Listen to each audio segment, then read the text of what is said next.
Hello everyone, আবারও চলে এসেছি আর একটা নতুন ভ্লগ নিয়ে। বুঝতেই পারছো ইন্ট্রোটা দেখে, আশা করি যে আজকের ভিডিওটা মানে কি বলবো, বাঙালির কাছে একটা আবেগ, শ্রদ্ধা, ভালোবাসার জায়গা আমাদের দেশ, আমাদের ভারতবর্ষ। তো আজকের ব্লগটা থাকছে আলিপুর মিউজিয়ামের ওপর। অনেক দিন ধরেই ইচ্ছে ছিল আসবো, বলে না সময় না হলে কোনো কিছুই হয় না। তো অবশেষে সময় হয়েছে, সুযোগ হয়েছে, তাই আমি এসছি। তো যতটা পেরেছি ক্যাপচার করেছি, সাজিয়ে গুছিয়ে প্রেজেন্ট করার চেষ্টাও করছি। তো দেখে নেওয়া যাক এরকম মানে কীরকম লাগলো, সেটা অবশ্যই কমেন্টে জানিও। আমরা সেদিন পৌঁছে গেছিলাম আলিপুর মিউজিয়ামে। এন্ট্রি ফি আলাদা চার্জেস আর লাইট অ্যান্ড সাউন্ডের আলাদা চার্জেস।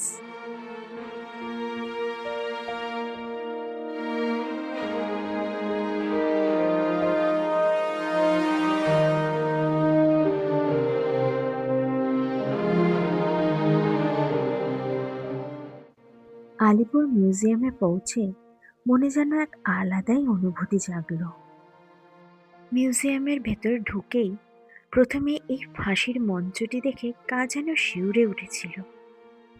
আর তখনই মনে হচ্ছিল আমাদের ভারত মাতাকে বাঁচানোর জন্য তখনকার দিনের বীর যোদ্ধারা কতই না সংগ্রাম করেছেন। নিজেদের প্রাণ বলিদান দিতেও তারা দুবার ভাবেননি, শুধু ভেবেছেন ভারতবর্ষকে আমাদের স্বাধীন করতেই হবে।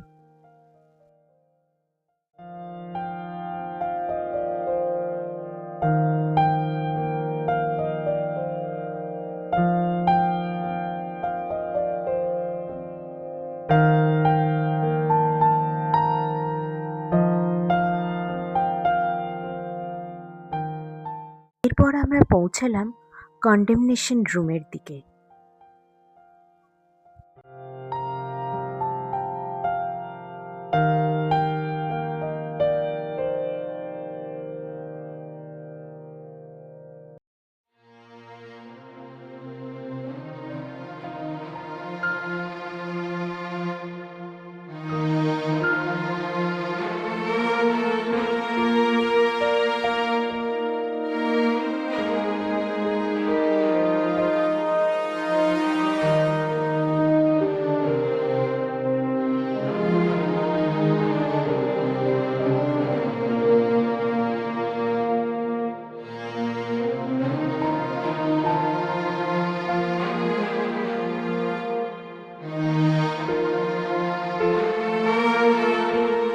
এই কক্ষেই নেতাজি সুভাষচন্দ্র বসু 23শে জানুয়ারি 1930 থেকে 23শে সেপ্টেম্বর 1930 পর্যন্ত বন্দী ছিলেন।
এতক্ষণ আপনারা ভিডিওতে অনেক সেল এবং কি বলবো ইতিহাস মোড়া সমস্ত জায়গা আপনারা দেখলেন। এখন আমরা এসেছি পুলিশ মিউজিয়ামে। মানে প্রত্যেকটা জায়গার সাথে ইতিহাস জড়িয়ে আছে, আমি বারবার বলবো, এবং গায়ে কাঁটা দেওয়া সমস্ত জায়গা।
আমরা চলে এসেছি আর একটি ঐতিহাসিক কক্ষে, যেটা ছিল কাজী নজরুল ইসলামের কক্ষ।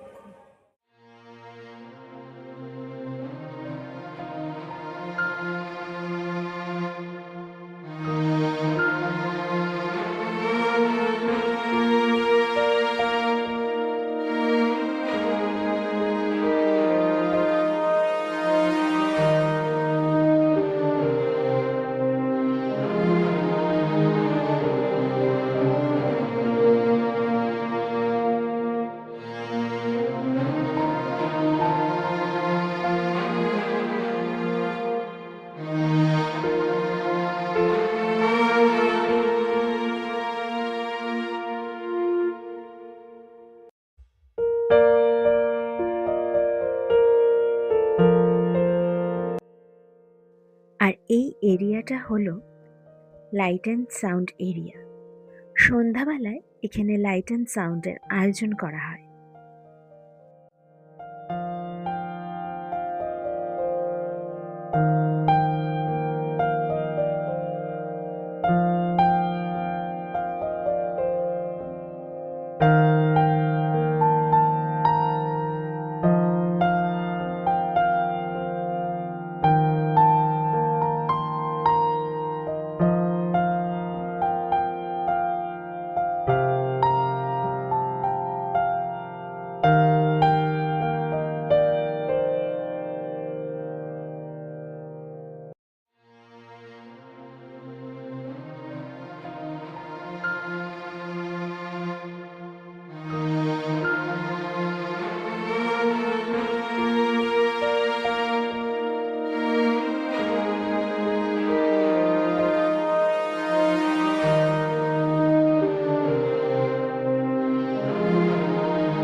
মানে কি বলবো, প্রত্যেকটা কর্নার থেকে আমরা প্রচুর প্রচুর কিছু শিখছি।